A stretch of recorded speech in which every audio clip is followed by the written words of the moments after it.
So, heto na po guys, no? Midnight launch ng Apple iPhone 17 series nationwide. Nagmamadali po tayong pumunta ng Power Max Center dito sa SM City Jensen. Kahit nakapag-pre-order na po tayo, kailangan po nating pumila. Alam nyo ba kung bakit? Dahil sa 8,000 worth of freebies plus additional 4,000 worth of freebies. At mas malaki pa ang freebies ng ibang dealer company na umaabot ng 20,000 pesos free phone at raffle promo.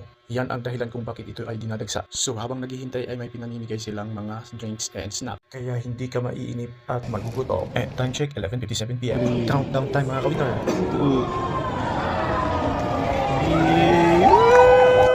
So wakas mga guys, nakapasok na po tayo. Hawak natin ang display phone na iPhone 17 Pro Max at 17 Pro. meron po itong numbering mga ka-winner, kaya pipila pa rin po tayo dito sa loob. At sa wakas, mapapalitan na rin ang ating iPhone 7 Plus. At dito sa counter ay hawak ko na ang aking iPhone 17 base model. At ito naman ang mga freebies na kasali, worth 10,000 plus 2,000 gift certificate. Malaking gastos din ito mga ka-winner kung bibilhin mo. Heto ang maganda, JBL mini speaker and 30 watts socket. So paano yan mga ka-winner? Hanggang dito na lang and I thank God.